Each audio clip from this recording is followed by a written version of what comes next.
Jake Carter's boots hit the red dust of Redstone 4 with a thud that echoed his exhaustion. The transport ship behind him was already powering up to leave, its pilot eager to get away from this forgotten corner of space. Jake didn't blame him.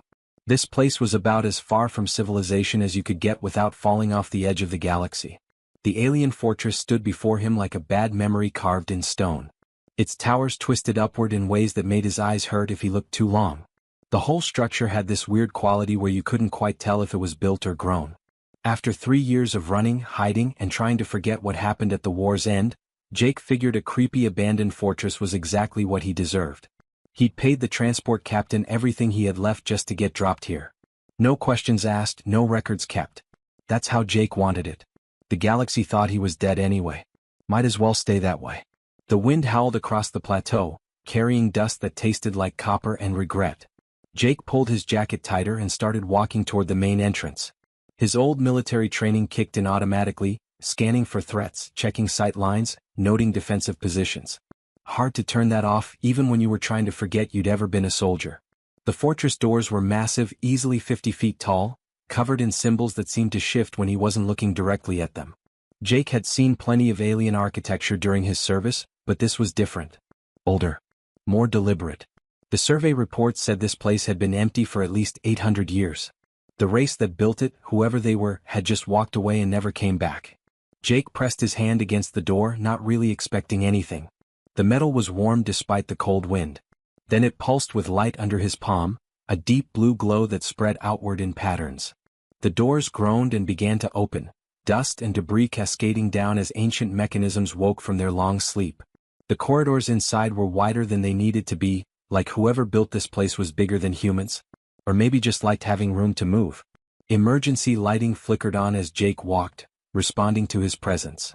The walls were covered in those same geometric patterns from outside, carved so precisely they looked machine-made. But there was something organic about them too, like watching fractals or crystal formations. Jake set up camp in what looked like living quarters on the 3rd level. The room had a window overlooking the plateau, which meant he could see anyone approaching for miles. Old habits. The space was empty except for some kind of stone furniture built into the walls. He rolled out his sleeping bag on what might have been a bed and tried not to think about the nightmares that would come when he closed his eyes. They always came. The same ones. Earth's orbital defense grid lighting up like fireworks. Ships breaking apart. Escape pods launching into the void. His best friend Travis gripping his arm, blood on his uniform, saying something Jake couldn't hear over the alarms. Then the explosion that took half the station, and Jake floating alone in the debris field, wondering why he survived when everyone else didn't. He spent the next few days exploring. The fortress was massive, far bigger than it looked from outside. Levels descended deep into the mountain beneath, some of them flooded or collapsed. Jake found storage rooms, what might have been barracks, chambers whose purpose he couldn't even guess at. Everything was abandoned but preserved, like the builders had left in a hurry but expected to come back. On the 4th day he found the sealed door. It was tucked away in a sub-level, down a corridor that shouldn't exist according to the fortress's layout. The door itself was different from all the others. Darker metal, different symbols, and it radiated a kind of energy that made Jake's teeth ache when he got close. He'd seen a lot of alien tech during the war. Command had specialists who could crack most systems. But Jake had always been good at understanding how things worked, how they fit together. It's why they made him an engineer instead of regular infantry. He studied the symbols for an hour, tracing their patterns with his flashlight. Then, almost as a joke, he pressed his hand against the door like he'd done at the entrance. The symbols exploded with light. Not blue this time, but gold, bright enough to make Jake stumble backward. The door didn't slide open. It dissolved, the metal flowing away like liquid until there was just an opening and a staircase spiraling down into darkness so complete his flashlight barely touched it. Jake stood at the edge looking down. Every instinct told him to walk away. Seal this level, forget about it, live out his days in the quarters upstairs without asking questions. That would be the smart play. The safe play. But Jake was tired of running. Tired of playing it safe. Tired of waking up feeling like a coward who survived when better people died. He checked his flashlight, made sure his backup power cells were charged and started down the stairs. The temperature dropped with each step. The walls were smooth, almost glassy, and they seemed to drink his light instead of reflecting it. Jake counted 200 steps before the staircase ended. The chamber at the bottom made him freeze. It was huge, cathedral huge, stretching away into shadows his flashlight couldn't reach. But that wasn't what stopped him. At the center of the space stood a device that looked like a cross between a machine and a living thing. Crystalline structures grew from metal frameworks, pulsing with internal light. Cables or maybe veins connected different sections, carrying what looked like liquid energy. Jake approached slowly. The device seemed to sense him, its light growing brighter. Then words appeared in his head, not heard but understood, like someone was writing directly on his thoughts. Welcome, compatible lifeform. I am the Ascension Forge. You have been chosen. Jake's hand went to his sidearm before he remembered weapons wouldn't help against whatever this was. His voice came out rougher than he intended. Chosen for what? The light pulsed almost like it was thinking. Then the answer came and Jake Carter's life changed forever. To become invincible. Jake stared at the device, his heart hammering in his chest. The words echoed in his mind like someone had carved them there. Invincible. The kind of word that sounded like a joke after watching your entire species get crushed in a war that lasted barely 3 years. What are you? Jake asked, circling the device slowly. His engineer's mind was already cataloging details. The crystal structures pulsed in rhythm like a heartbeat. The metal framework looked seamless, no welds or joints, like it had been grown rather than built. The response came instantly, that same direct-to-brain communication that made his skull tingle. I am a bioenhancement system created by the Kethral civilization. My purpose is to transcend biological limitations and create warriors capable of facing extinction-level threats. Jake stopped walking. The Kethral. The ones who built this fortress. Correct. They faced an enemy they could not defeat with conventional means. I was their answer. The ultimate evolution of their warrior caste. So why is this place abandoned? Jake gestured at the empty chamber. If you're so great, where'd they all go? The device's light dimmed slightly, and for a moment Jake could have sworn it felt sad. They were afraid. The transformation I offer is irreversible. It changes not just the body but the mind, the soul, the fundamental nature of what you are. The Kethral looked at what they would become and chose extinction over transformation. Jake let out a bitter laugh. That's the dumbest thing I've ever heard. You're telling me they built a machine to save themselves and then ran away because it worked too well? Fear is often irrational. They preferred to die as they were rather than live as something new. That hit different. Jake thought about all the times during the war when command had refused to adapt, stuck to outdated tactics because that's how things had always been done. Maybe humans weren't so different from the Kethral after all. Proud and stupid until the very end. How does it work? Jake moved closer to the device, his curiosity overriding his caution. The process occurs in 5 stages. Each stage rewrites your genetic code, enhances your neural pathways, and integrates foreign biological elements that will grant you capabilities beyond human norms. The first stage will take 3 days and increase your physical strength by 300%, accelerate your reflexes to near precognitive levels, and enhance your cognitive processing speed by a factor of 10. Jake whistled low. And the other 4 stages? Each subsequent stage builds upon the previous, pushing you further beyond baseline humanity. The 5th and final stage will make you something unprecedented in galactic history. What's the catch? Jake knew there had to be one. Nothing this good came free. The process is agonizing. Your body will be broken down and rebuilt at the cellular level. Many subjects do not survive the psychological trauma of feeling themselves dissolve and reform. Additionally, each stage makes you less human. By the 5th stage you will be something entirely new. You can never return to what you were. Jake thought about that. Never being human again. It should have scared him more than it did. But when he closed his eyes, all he saw were the faces of people he'd failed. Travis bleeding out in his arms. Commander Phillips sucking vacuum when the hull breached. The kid from engineering couldn't have been more than 19, screaming as the fire spread. What happens if I say yes? Jake asked quietly. You step into my central chamber. I will put you into a controlled coma while the transformation occurs. When you wake you will be enhanced. Stronger. Faster. Better. And the fortress? Why did it respond to me? I am integrated with this facility's systems. When I sensed a compatible life form, I activated the fortress's basic functions to guide you here. If you accept the transformation, you will gain increasing control over the fortress's systems with each stage. By the final stage, the distinction between you and the structure will become meaningless. Jake walked to the edge of the device and looked into its crystalline depths. He could see his reflection in the smooth surfaces, distorted and multiplied. A broken soldier running from his failures. A coward who survived when better people died. Someone who'd spent 3 years hiding because facing the galaxy hurt too much. Will it hurt? He asked. Yes. Extensively. Jake laughed at that. At least the machine was honest. He thought about walking away, climbing those stairs, living out his days in the empty fortress. Dying alone and forgotten, which is what he'd come here for in the first place. Safe, quiet, meaningless. Or he could step into that chamber and become something that could fight back. If I do this, Jake said, if I become whatever you're going to make me, can I protect people? Can I stop what happened to Earth from happening to someone else? That will depend on you. I provide capability, not purpose. But yes, with sufficient enhancement, you could stand against forces that would destroy entire civilizations. Jake nodded slowly. His hands weren't shaking anymore. For the first time since the war ended, he felt something other than guilt and exhaustion. It wasn't hope exactly. More like determination. Like he'd finally found a way forward instead of just running away. One more question. Why me? Why am I compatible? The device pulsed brighter. You possess 3 qualities necessary for successful integration.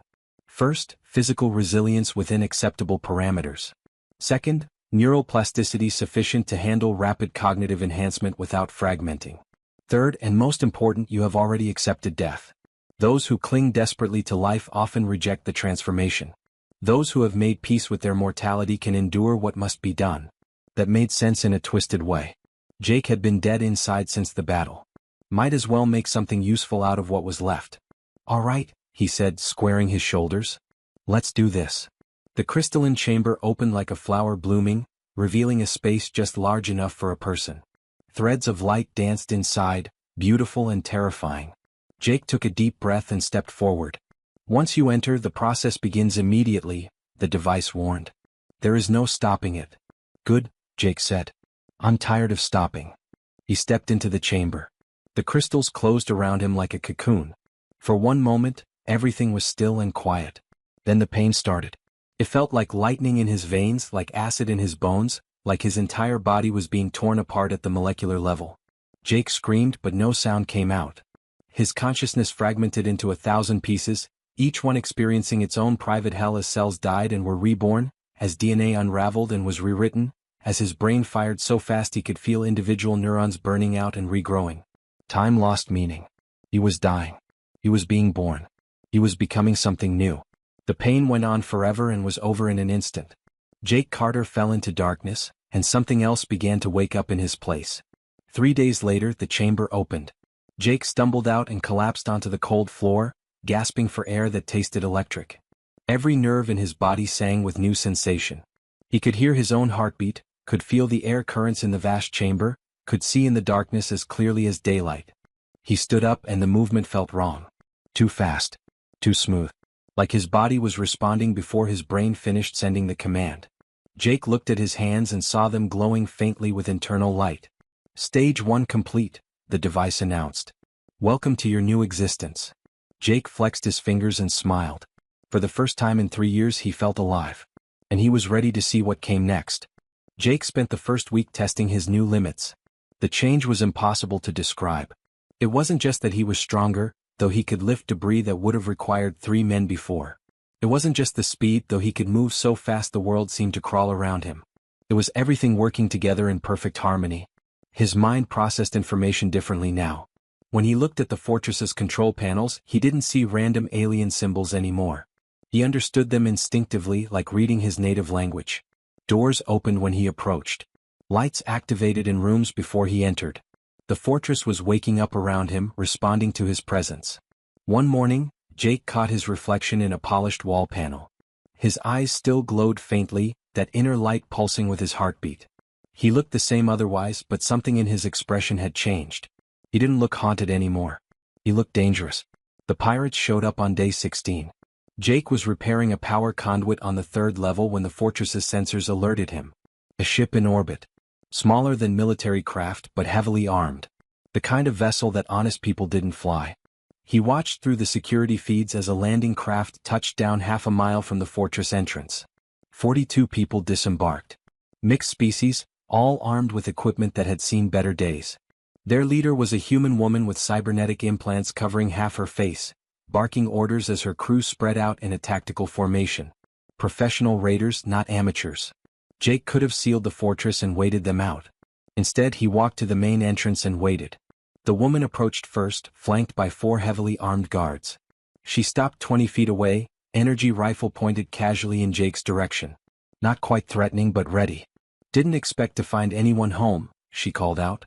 Her voice had a mechanical edge from the implants. "I'm Cross. This fortress is unclaimed territory, which means it's open salvage. You got 10 seconds to walk away before things get unfriendly." Jake almost laughed. 2 weeks ago he would have been terrified. Now he could see everything. The minute tremor in the guard's trigger finger. The way Cross's weight shifted onto her back foot. The other raiders moving to flank positions around the entrance.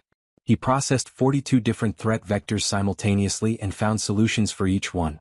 "The fortress is claimed," Jake said quietly. "By me. You need to leave." Cross's cybernetic eye whirred as it focused on him. "One guy. You're joking, right?" She gestured to her crew. "We got 40 guns and a gunship in orbit. What V you got?" Jake smiled. "Let me show you." The nearest guard fired first. Jake saw the plasma bolt leave the rifle barrel in what felt like slow motion. He sidestepped and the shot hit the fortress wall behind him. Before the guard could fire again, Jake crossed 20 feet in less than a second and disarmed him with a movement too fast to follow. The rifle clattered to the ground. Chaos erupted. The raiders opened fire from all directions. Jake moved through the storm of energy bolts like a ghost, his enhanced reflexes turning the battlefield into a 3-dimensional puzzle he solved in real time. Dodge left, duck right, roll forward. He didn't kill anyone. Didn't need to. A strike to disable a weapon. A pressure point to knock someone unconscious. Redirect one attacker into another. The whole fight lasted 90 seconds. 42 raiders lay on the ground, disarmed and groaning. Cross was the last one standing, her rifle gone, staring at Jake with a mixture of terror and awe. Her remaining organic eye was wide with shock. "What the hell are you?" she whispered. "Someone who wants to be left alone," Jake replied. He wasn't even breathing hard. "Take your crew and go. Don't come back." Cross nodded quickly, helping her people to their feet. They limped back to their landing craft, casting nervous glances over their shoulders. Jake watched them leave, then returned to his repairs like nothing had happened. But something had changed. Cross sent out a message across the frontier networks before her ship even cleared orbit. The story spread like wildfire through the outer colonies. A human, enhanced by alien technology, holding a fortress alone. Invincible. Unstoppable. 3 days later, the Ascension Forge contacted him again. "The Galactic Coalition has detected unusual activity at this location. They monitor for Kethral technology. They will send forces to investigate and eliminate any potential threat." Jake stood in the fortress's command center, looking at the tactical displays he could now read perfectly. "How long do I have?" 2 weeks. Perhaps 3. They will send overwhelming force.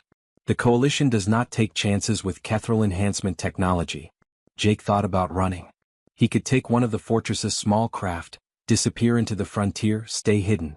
But he was tired of running. Had been running since Earth fell. Maybe it was time to stand and fight. "Can I defend this place?" he asked. "Not at your current enhancement level. The Coalition will bring warships and thousands of troops.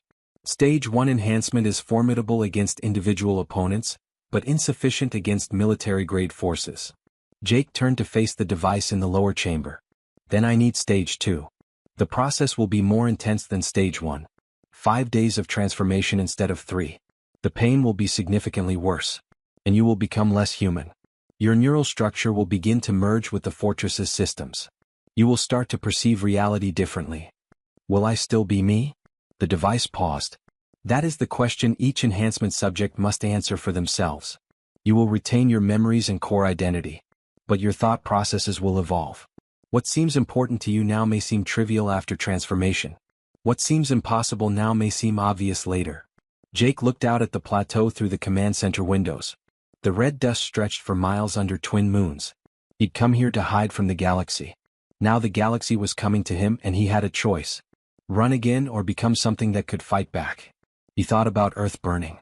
About refugees scattered across hostile space with nowhere safe to go. About the Coalition that had crushed humanity like an afterthought. Maybe one enhanced human couldn't change anything. Or maybe he could become the thing that made them think twice before destroying another species. "Start Stage 2, Jake said. "Understood. Proceed to the enhancement chamber." Jake descended into the depths of the fortress for the second time. The chamber opened for him like an old friend. The crystals inside pulsed with welcoming light. He stripped off his jacket and stepped inside without hesitation. The pain hit immediately, worse than before. His nervous system felt like it was on fire. But underneath the agony, Jake felt something else. Connection. The fortress's systems reaching out to touch his mind. Data streams flowing into his consciousness. He could feel the power conduits humming, the shield generators charging, the sensor arrays scanning space. He was becoming part of the fortress, and it was becoming part of him. 5 days later, Jake emerged from the chamber.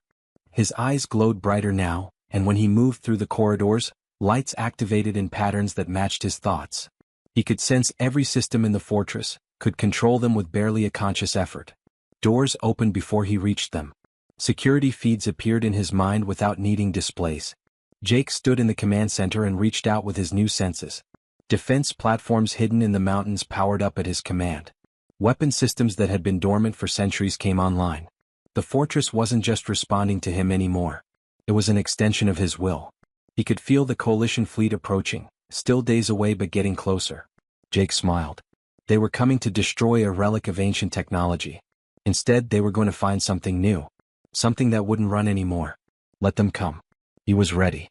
The coalition fleet dropped out of hyperspace on a cold morning, their ships appearing like metal vultures against the red sky. Jake felt them arrive before the fortress's sensors confirmed it. That was new. He could sense disturbances in space itself now, ripples in reality that his enhanced mind translated into tactical data. 15 warships. 4,000 troops. Enough firepower to glass a small moon. Admiral Thresh commanded the fleet from his flagship, a massive dreadnought bristling with weapons. Jake watched through the fortress's external cameras as the ships moved into formation, blocking all escape routes. They weren't taking chances. The communication came through on standard frequencies. Jake let it play through the command center speakers. Attention fortress occupant. This is Coalition Admiral Thresh. You are in possession of restricted Kethral military technology. Surrender immediately and you will be taken into custody unharmed. Resist and we will use lethal force. You have 1 hour to respond. Jake sat in the command center, his consciousness spread through the fortress's systems like roots through soil.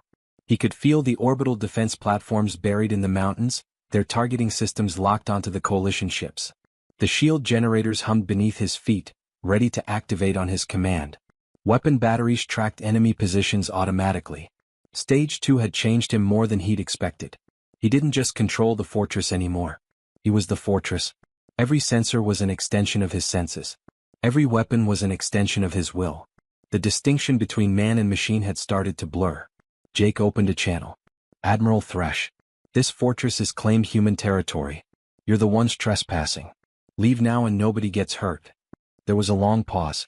Then Thresh's voice came back, tinged with disbelief. Did you just threaten a coalition fleet? With what? That relic you're hiding in? Last chance, Jake said quietly. Thresh laughed. Open fire. Level that structure. The first missile salvo lit up the sky. Jake watched them come, his enhanced perception breaking down their trajectories into pure mathematics. 36 missiles, each one carrying enough explosive power to vaporize a city block. They would hit in 12 seconds. Jake activated the shields.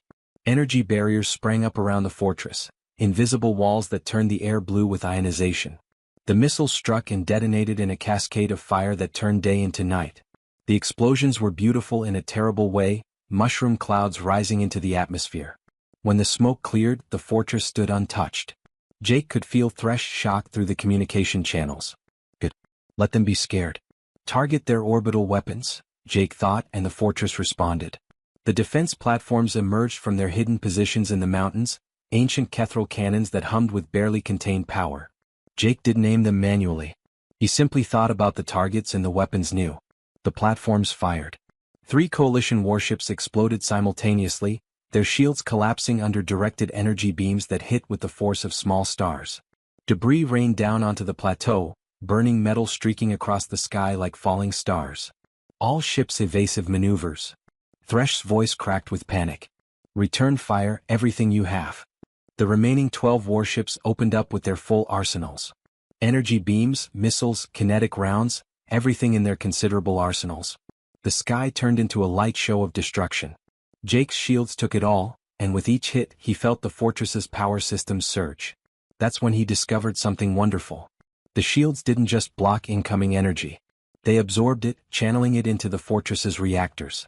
Every attack made him stronger. Jake laughed, and the sound echoed through empty corridors that hummed with power. He reached out through the fortress's systems and activated weapons that hadn't fired in 800 years. Beam cannons tracked coalition ships with perfect accuracy. Missile batteries launched interceptors that tore through enemy formations.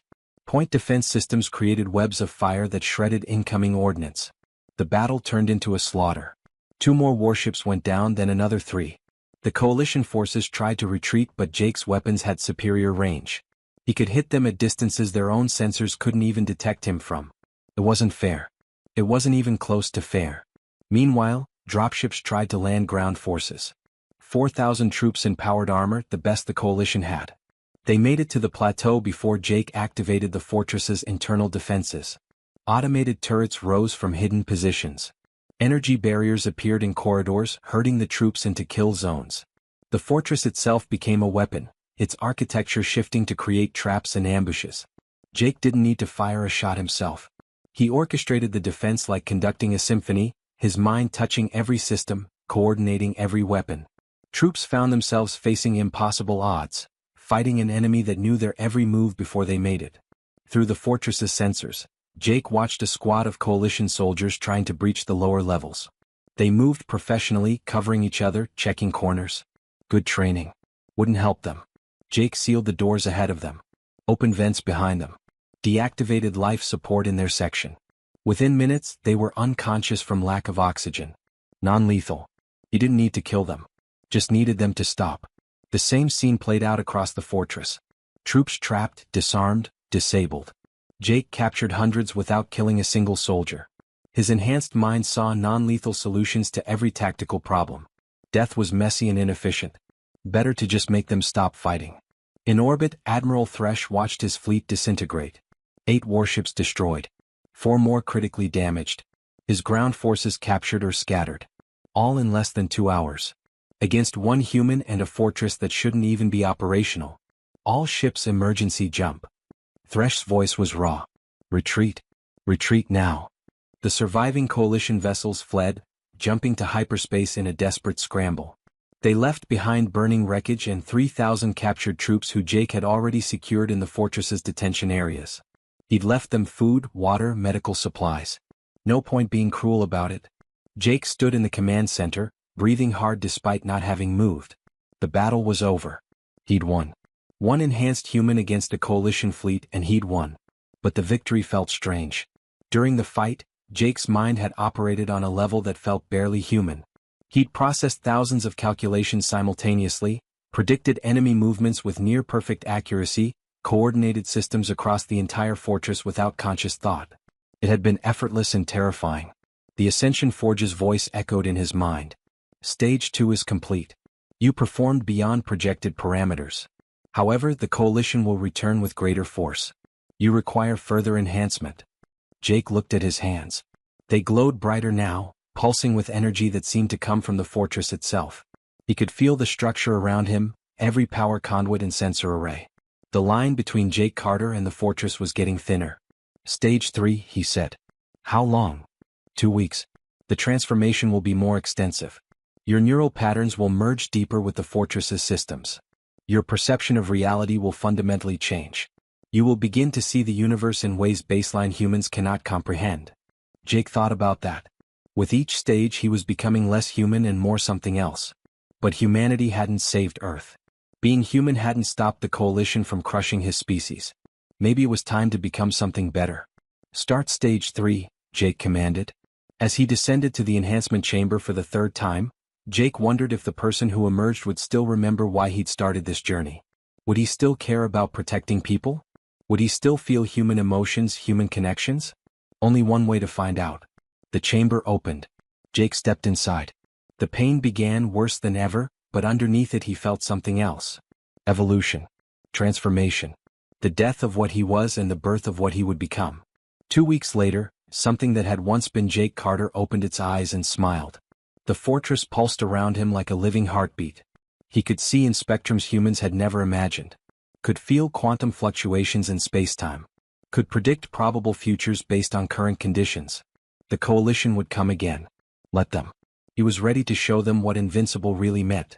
News of the coalition's defeat spread across the frontier like wildfire. Within 3 weeks, the first refugees arrived at Redstone 4. They came in battered transports and barely functional freighters, human survivors who'd been running since Earth fell. Word had reached them that someone was fighting back. That one human had become strong enough to stand against the empire that destroyed their homeworld. Jake watched them land from the fortress's command center.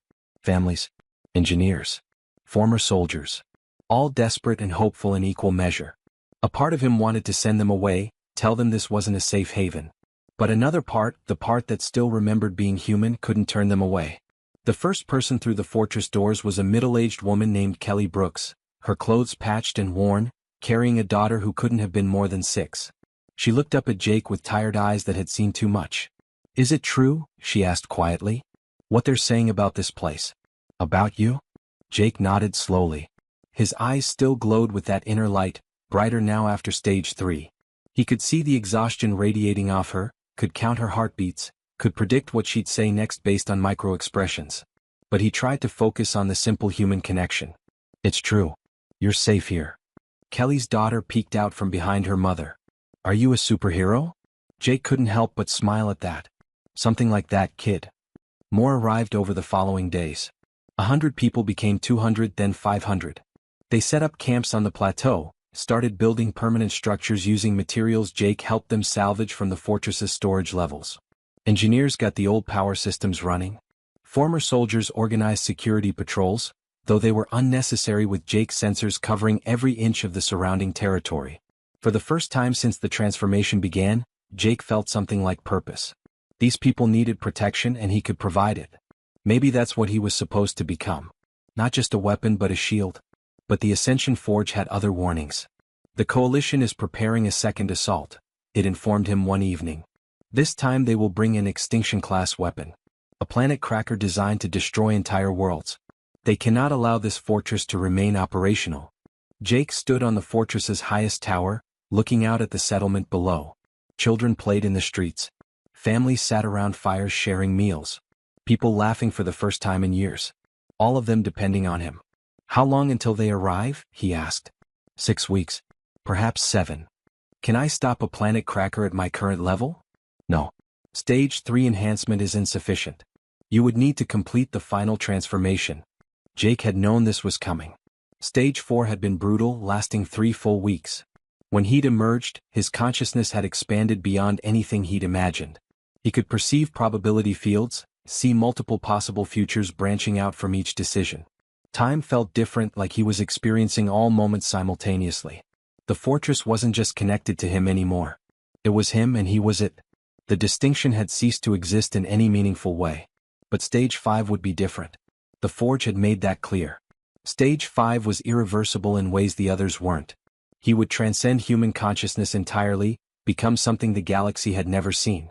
There would be no going back, no part of Jake Carter that remained unchanged. He looked down at his hands. They didn't look entirely human anymore. The glow was constant now, and sometimes he could see through them to the energy patterns underneath. His reflection showed someone who looked human-shaped but moved wrong, thought wrong, existed wrong. "If I do Stage 5, Jake said quietly, will I still care about protecting these people?" The Forge paused before answering. "I cannot predict how your values will evolve. You will retain your memories. But your perspective will be so fundamentally altered that human concerns may seem small, distant, like an adult looking back at childhood fears." That terrified Jake more than any enemy fleet. What if he completed the transformation and stopped caring? What if he became so far removed from humanity that these people meant nothing to him? A voice called from below. "Hey, Fortress guy. We're having dinner. You gonna join us or stay up there brooding?" It was Danny Mitchell, a former cargo pilot who'd appointed himself unofficial mayor of the settlement. Good-natured, always smiling despite everything he'd lost. Jake appreciated that about him. "I'll be down in a minute," Jake called back.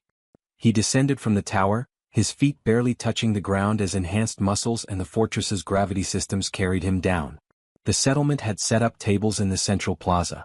Nothing fancy, just ration packs and whatever vegetables they'd managed to grow in hydroponic gardens. But it was communal. Together. Jake sat at Danny's table, trying to eat food that his enhanced metabolism barely needed anymore. Kelly's daughter ran up and showed him a drawing she'd made. It was supposed to be him, a stick figure with glowing eyes protecting smaller stick figures from scary ships. "That's really good," Jake said, and meant it. "Will you always protect us?" the girl asked with the directness only children managed. Jake looked at her innocent face and felt something twist in his chest. Whatever he was becoming, he couldn't let these people down. Even if it cost him the last scraps of his humanity. "Always," he promised. That night, Jake descended to the enhancement chamber for the final time. Stage 5 would take 4 weeks, the Forge warned. During that time, the settlement would be vulnerable. But he'd set up automated defenses, programmed every system to protect the refugees even if he wasn't conscious to guide them. "Once you begin, there is no stopping," the Forge reminded him. "You will emerge as something unprecedented." "Are you certain?" Jake thought about Earth burning. About years spent running and hiding. About refugees who'd finally found hope in a fortress on the edge of nowhere. About a little girl who'd drawn him as a hero. "I'm certain," he said, and stepped into the chamber. The transformation was unlike anything that came before. Jake's consciousness exploded outward, expanding beyond the fortress into the surrounding space. He could feel the planet's magnetic field, the solar radiation, the quantum foam underlying reality itself. His body dissolved and reformed countless times, each iteration pushing him further from human biology. Time lost all meaning. He was dying and being born and existing eternally all at once. The pain transcended physical sensation and became something closer to religious experience. Jake Carter was being unmade, and in his place, something magnificent and terrible was emerging. 4 weeks later, the chamber opened. What emerged wasn't entirely physical anymore. Jake's body existed, but it was only one manifestation of his consciousness. He was the fortress. He was the defense grid. He was the sensor scanning deep space. He existed across multiple scales simultaneously, his awareness spread through technology and space itself. The refugees gasped when they saw him. He looked human still, mostly, but wrong in ways they couldn't articulate. His eyes blazed with light. Energy patterns danced across his skin. When he moved, reality seemed to bend around him. "It's okay," Jake's voice echoed through the settlement, coming from everywhere and nowhere. "I'm still here. Still me. Still protecting you." He wasn't sure if that was entirely true. But he wanted it to be. 3 days later, the Coalition's extinction fleet arrived. 50 warships escorting a massive construct that dwarfed them all. The Planet Cracker. A weapon designed to tear worlds apart at the molecular level. Admiral Thresh commanded the fleet again, determined to finish what he'd started. Jake felt him arrive, sensed the Admiral's determination and fear mixing together. Poor man. He had no idea what he was facing. "Fire the Planet Cracker," Thresh ordered, his voice tight with tension. The massive weapon powered up, drawing energy from the fleet's reactors. Jake watched through sensors that perceived reality at quantum scales. He could see the weapon's mechanism, understood how it worked, saw the cascade of reactions that would tear the planet apart. And then he reached out and stopped it. His consciousness extended across space, touching the weapon's core systems. He didn't hack them or override them. He simply understood them so completely that he could disassemble the entire mechanism at the atomic level. The Planet Cracker didn't explode. It didn't malfunction. It simply ceased to exist as a weapon, its components redistributing into harmless particles that drifted away on solar winds. In the Coalition fleet, alarms screamed. Their ultimate weapon had vanished. Just stopped being there. Thresh stared at his screens in disbelief. Jake's voice came through every speaker in the fleet simultaneously. "You came to destroy a world because you fear what I might become. Let me show you what I am." He reached out further, his consciousness touching each Coalition ship. He could destroy them all with a thought. Could tear their reactors apart, could stop their hearts, could erase them from existence with the same ease he'd unmade their weapon. But he didn't. Instead, Jake sent them a message directly into their minds, every crew member simultaneously. Not words but understanding. He showed them what he was protecting. Showed them the refugees who'd found hope in his fortress. Showed them that humanity, despite being defeated, still deserved to exist. "Leave," Jake said, and his voice carried the weight of absolute certainty. "Tell the Coalition that humans are under my protection now. Tell them that any attempt to harm them will face me. And tell them that I am invincible." The fleet jumped to hyperspace, fleeing from something they couldn't understand or fight. Jake returned his awareness to the fortress, condensing his consciousness back to something approaching human scale. The refugees stared at him with awe and a little fear. He couldn't blame them. He wasn't human anymore, not really. But he still cared about them. That was enough. Kelly approached slowly, her daughter hiding behind her. "What are you now?" she asked quietly. Jake smiled, and it almost looked human. "I'm your guardian. I'm humanity's vanguard. I'm the thing that stands between you and extinction." "But are you still Jake?" He thought about that. Memories of being human felt distant now, like dreams from another life. But the core of who he'd been, the soldier who'd failed to protect Earth and spent years running from that failure, that was still there. Changed, evolved, but present. "Enough of me remains," Jake said finally. "Enough to keep the promise I made." Over the following months, the settlement grew. More refugees arrived, bringing news that other abandoned Kethril fortresses had been discovered across the frontier. Jake sent coordinates to desperate humans, instructions on how to activate the Ascension Forges. Not everyone would survive the transformation. Not everyone should attempt it. But for those willing to sacrifice their humanity to protect what remained of their species, the option existed. Humanity had lost the war. They'd been scattered, broken, nearly destroyed. But humans who'd become something more, something invincible? That was a different story entirely. Jake stood atop his fortress, consciousness spread across star systems, watching the galaxy that had once defeated his species. They would learn to fear what humans could become. They would learn that invincible wasn't just a word. It was a promise. And Jake Carter intended to keep it.